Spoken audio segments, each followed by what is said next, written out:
जय श्री राधे कृष्णा। आप सभी का आपके अपने कोको भक्ति चैनल में बहुत बहुत स्वागत है। आइए आज हम सब सुनेंगे श्री कृष्ण जन्माष्टमी की कथा। कृष्ण जन्म की कथा भाद्रपद मास के कृष्ण पक्ष की अष्टमी तिथि के दिन बुधवार को रोहिणी नक्षत्र में अर्धरात्रि के समय वृक्ष के चंद्रमा में भगवान श्री कृष्ण का वासुदेव जी की पत्नी देवकी के गर्भ से 16 कलाओं से युक्त भगवान श्री कृष्ण का जन्म हुआ था। इस कारण से प्रत्येक वर्ष भाद्रपद मास के कृष्ण पक्ष की अष्टमी तिथि के दिन कृष्ण जन्माष्टमी मनाई जाती है। इस दिन भगवान को जन्मोत्सव मनाया जाता है तथा भक्तजन दिन भर व्रत को धारण करते हैं। जो भी भक्त सच्ची श्रद्धा के साथ कृष्ण जन्माष्टमी का व्रत धारण करते हैं तथा कृष्ण जन्म की कथा का श्रवण करते हैं, इससे भगवान श्री कृष्ण की विशेष कृपा प्राप्त होती है। व्यक्ति के सभी प्रकार के पाप और ताप नष्ट हो जाते हैं तथा पुत्र धन सुख समृद्धि आदि में वृद्धि होती है। तो आइए सुनते हैं श्री कृष्ण जन्माष्टमी की कथा। तो प्रेम से बोलिए साथियों, भगवान श्री कृष्ण की जय, सर्व देवी देवताओं की जय। कथा के अनुसार द्वापर युग में पृथ्वी पर राक्षसों के अत्याचार बढ़ने लगे। पृथ्वी गाय का रूप धारण कर अपनी कथा सुनाने के लिए तथा अपने उद्धार के लिए ब्रह्मा जी के पास गई। ब्रह्मा जी सब देवताओं को साथ लेकर पृथ्वी को भगवान विष्णु के पास क्षीर सागर ले गई। उस समय भगवान विष्णु अनंत ही सैया पर शयन कर रहे थे। भगवान की स्तुति करने पर उनकी निद्रा भंग हुई। इसके पश्चात देवता ब्रज मंडल में आकर यद कुल में नंद यशोदा तथा गोपियों के रूप में अवतारित हुए। द्वापर युग में अंत में मथुरा में उग्रसेन राजा राज करते थे। उग्रसेन के पुत्र का नाम कंस था। कंस ने उग्रसेन को बलपूर्वक सिंहासन के उतार कर कारागार में डलवा दिया और इसमें राजा बन बैठा। कंस की बहन देवकी का विवाह वासुदेव के साथ हुआ। जब कंस देवकी को विदा करने के लिए रथ के साथ जा रहा था, तब आकाशवाणी हुई कि हे कंस, जिस देवकी को तू बड़े प्रेम से विदा कर रहा है, उसका 8वां पुत्र तेरा संहार करेगा। आकाशवाणी की बात को सुनकर कंस क्रोध से भरकर देवकी को मारने को तैयार हो गया। उसने सोचा ना देवकी होगी ना उसका कोई भी पुत्र होगा। वासुदेव जी ने कंस को समझाया कि तुम्हें देवकी से तो कोई भी भय नहीं है। देवकी की 8वीं संतान से तुम्हें भय है, इसलिए मैं इसकी 8वीं संतान को तुम्हें सौंप दूंगा और तुम्हारी समझ में जो आए उसके साथ वैसा ही करना, व्यवहार करना। कंस ने वासुदेव जी की बात को स्वीकार कर ली और वासुदेव की कारागार में बंद कर दिया। तत्काल नारद जी वहां पर आ पहुंचे और कंस से बोले, ये कैसे पता चलेगा कि 8वां गर्भ कौन सा होगा? गिनती तो प्रथम से होगी, अंतिम गर्भ से शुरू होगी। कंस ने नारद जी से परम मार्स पर देवकी के गर्भ से उत्पन्न होने वाले समस्त बालकों को मारने का निश्चय कर लिया। इस प्रकार से एक एक करके कंस ने देवकी के 7 बालकों को निर्दयता पूर्वक मार डाला और फिर देवकी जी ने संसार की रक्षा के लिए कारण भगवान पुंडरी कांस को अंत में 8वां गर्भ को धारण किया और फिर भाद्रपद के मास के कृष्ण पक्ष की अष्टमी तिथि को रोहिणी नक्षत्र में भगवान का आविर्भाव हुआ, जो कि चंद्रमा की चांदनी के सम्मान भगवान का जन्मदिन संपूर्ण जगत को आह्लादित करने वाला। और उस दिन सभी दिशाएं अत्यंत निर्बल हो गई। श्री जनार्दन जन्म लेने पर संत जनों को परम संतोष हुआ, प्रचंड हुआ, ब्याह संत हो गई।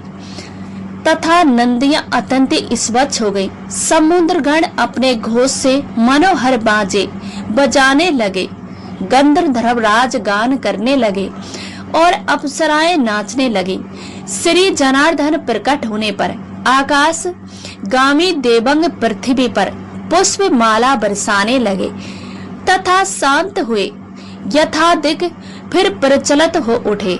द्विज अर्थ रात्रि के समय सर्वधार भगवान जनार्दन की अभिभूत होने पर पुष्प वर्षा करते हुए मंगल गण मंद मंद गर्जना करने लगे। उन्हें खिले हुए कमल दल की आभा वाले चतुर्भुज और वक्ष स्थान में श्री वंश चिन्ह सहित उत्पन्न हुए। देखकर अनाकर दूदू भी वासुदेव की स्तुति करने लगे। हे दूतम, महामति वासुदेव जी ने प्रसाद युक्त वचनों से भगवान की स्तुति कर कंस से भयभीत रहने के कारण इस प्रकार निवेदन किया।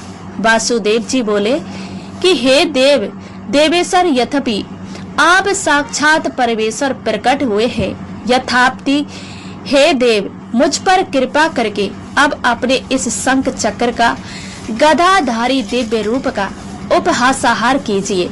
हे देव, ये पता लगते ही कि आप मेरे इस ग्रहण में हैं, अब धीर हुए हैं, कंस इसी समय मेरा सर्वनाश कर देगा। देवकी जी बोली, जो अनंत ही रूप अखिल विश्व रूप है, जो गर्भ में स्थिर होकर भी अपने शरीर से संपूर्ण लोगों को धारण करते हैं तथा जिन्होंने अपनी माया से बाल रूप धारण किया है, वे देव देव हम पर प्रसन्न हुए। सर्वतमान और आप अपने इस चतुर्भुज रूप का उपसंहार कीजिए।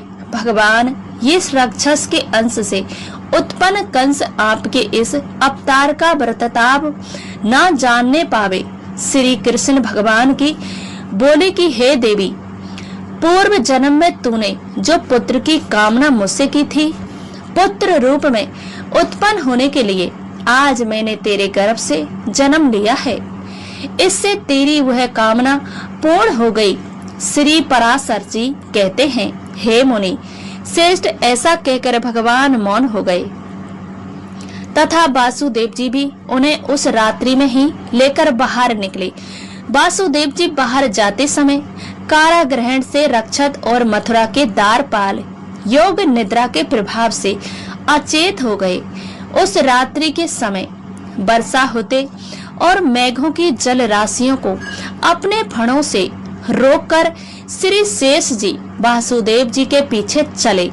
भगवान विष्णु को ले जाते हुए वासुदेव जी नाना प्रकार के सैकड़ों भवनों से भरी हुई अत्यंत ही गंभीर यमुना जी के घुटनों पर तट रखकर पार कर गए। उन्होंने वहां यमुना जी के तट पर ही कंस को कर देने के लिए आए हुए नंद आदि बुद्ध गोपी को भी देखा है।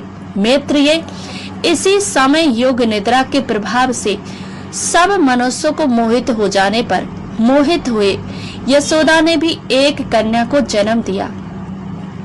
तब आसन्ते कांत वासुदेव जी भी उस बालक को सुलाकर और कन्या को लेकर तुरंत यशोदा के शयन गृह से चले गए। जब यशोदा जागने पर देखा कि उसने एक नील कमल दल के समान स्वयं वर्ण पुत्र उत्पन्न हुआ है, तो वह आसन्ते प्रसन्न हुई। इधर वासुदेव जी ने कन्या को लेकर अपने महल में देवकी के शयन ग्रहण में सुला दिया और पूर्ववत स्थित हो गए। दूज तत्वर बालक के रोने पर शब्द सुनकर कारागार रक्षा सहसा उठ खड़े और देवकी के संतान उत्पन्न होने का वृत्तांत कंस को जाकर सुना दिया। ये सब सुनते ही कंस ने तुरंत आकर देवकी के रूठे हुए कंस को छोड़ कर ऐसा कहकर रोकने का पर भी उसी बलिया को पकड़ लिया और उसे एक शिला पर पटक दिया। उसके पटकते ही वह आकाश में स्थित हो गई और उसने शास्त्र युक्त महान संतभुजा रूप धारण कर लिया। तब उसने ऊंचे स्वर से अट्टासाहस और कंस से रोष पूर्वक कहा, हरे कंस, मुझे पटकने से तेरा क्या प्रयोजन सिद्ध हुआ है? जो तेरा वध करेगा उसने तो पहले ही जन्म लिया है। देवताओं के सर्व से हरि ही तुम्हारे काल नेमी रूप पूर्व जन्म में भी काल थे तथा ऐसा जानकर तू शीघ्र ही अपने हित का उपाय कर। ऐसा कहकर हुए दिव्य माला चंदन आदि से विभुक्त तथा सिद्ध गणतारा स्तुति हुई जाती हुई देवी भोजराज कंस के देखते ही देखते आकाश मार्ग में चली गई। जब ये सब देखकर कंस भी हतप्रसर व्याकुल हो गया। कंस ने भगवान श्री कृष्ण को मारने के लिए अनेक प्रकार के दैत्य को भेजे। भगवान श्री कृष्ण ने अलौकिक माया के कारण सभी दैत्यों को मार डाला और भगवान फिर कई प्रकार की बालापन में लीलाएं की और फिर बड़े होने पर कंस को मारकर उग्रसेन को राजगद्दी पर बैठाया। इस प्रकार से श्री कृष्ण की पुण्य जन्म तिथि को तभी से सारे देश में बड़े हर्ष और उल्लास के साथ मनाया जाता है। तो बोलिए प्रेम से भगवान श्री कृष्ण की जय। सर्व देवी देवताओं की जय। आशा करती हूँ कि ये जानकारी आपको अच्छी लगी होगी। तो इसी प्रकार से कोको भक्ति चैनल में प्राप्त करते रहने के लिए, व्रत पूजा के बारे में जानने के लिए, कथा को सुनने के लिए चैनल पे अगर आप पहली बार आए हैं तो चैनल को लाल बटन दबाकर करके सब्सक्राइब करें। साथ में बेल आइकन घंटी को दबाएं ताकि आने वाली वीडियो का नोटिफिकेशन आपको समय पे मिलता रहे। वीडियो को लाइक करें, शेयर करें। खुशी रहे और स्वच्छ रहे। चलते हैं, अगली वीडियो में मिलते हैं। जय श्री राधे कृष्णा।